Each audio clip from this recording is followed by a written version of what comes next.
Obezite kadın kısırlığının sebeplerinden bir tanesidir. Bugünkü videomuzun konusu obezite cerrahisi sonrası gebelik. Videonun da başında belirttiğim gibi obezite kadın kısırlığının sebeplerinden bir tanesi. Bunun sebebi de kilo arttıkça kadınların yumurtalıklarında da yağlanma artışı olmakta ve ayrıca polikistik over sendromu denen bir hastalık oluşmakta. Bu da kadınların hormonal düzeyinde değişikliğe sebep olmakta. Bu da hamilelik sürecini zorlaştırmakta, hamile kalma sürecini zorlaştırmakta.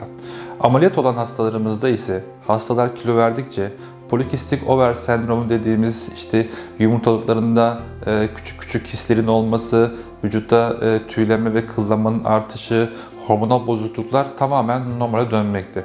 Bu da kadınların hamile kalma süreçlerini kolaylaştırmaktadır.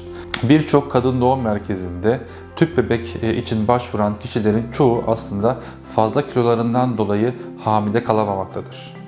Ancak ameliyat olduktan sonra, normal kiloya düştükten sonra hamilelik çok daha kolay olabilmektedir. Ola ki obez bir şekilde hamile kalındı diyelim.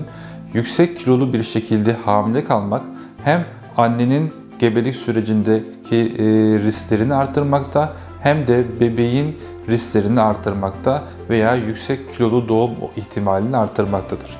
Ama ameliyat sonrasında hem kişiler çok daha kolay hamile kalabilmekte ve oluşabilecek gebelik riskleri de normal düzeye inmektedir. Biz ameliyat sonrası dönemde ilk bir yıl gebeliği önermiyoruz.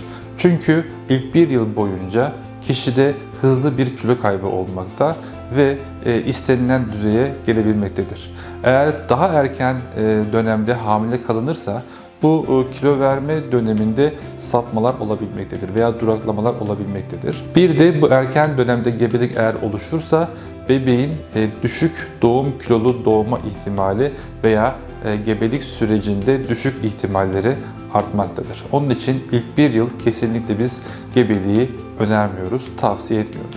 Eğer kazara gebelik meydana geldiyse burada tabii ki kararı kadın doğum doktoruyla hastanın kendisi vermekte.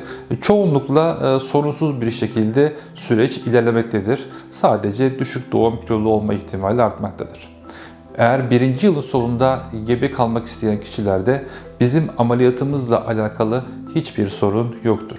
Ve nihayetinde gebelik sonlanacağı zaman, yani 9 ay 10 günlük süreç tamamlandığında normal doğum veya sezaryen doğumla alakalı hiçbir kontraindikasyon, yani olamama gibi bir durum yoktur. İsterse normal doğum, isterse de sezaryen doğum yapılabilmektedir.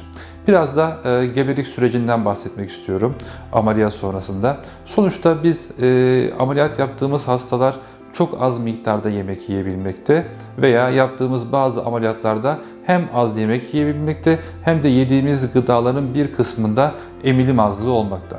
Onun için gebelik oluştuktan sonra mutlaka ameliyat olunan merkeze başvurulmalı. Hem genel cerrahi uzmanından hem de diyetisyeninden mutlaka yardım alınmalıdır. Çünkü bu dönemdeki beslenmemiz çok önemlidir. Kesinlikle öğün atlama olmamalı. Yeterli miktarda minimum 2 litre olacak şekilde sıvımızı almalıyız ve yine mümkün olduğunca protein ağırlıklı beslenmeye dikkat etmeliyiz ve basit karbonhidrat içeriği yüksek gıdaları kesinlikle tüketmemeliyiz.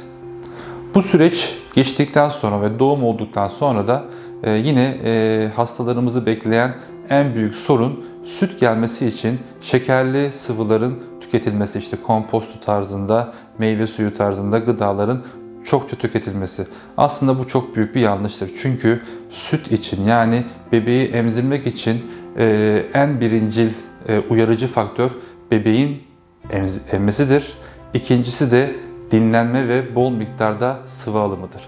Buradaki bol miktarda sıvıdan kastımız şekerli sular değil, normal sudur. Toparlamak gerekirse obez kişilerin hamile kalması hem çok zordur, kalsalar bile gebeliğe bağlı riskler çok ama çok artmıştır. Ameliyat sonrası kişiler kilo verdikten sonra hem hamile kalma süreci çok daha kolaydır hem de hamileliğe bağlı komplikasyonlar, riskler normal düzeye inmektedir. İlk bir yıl gebeliği önermiyoruz.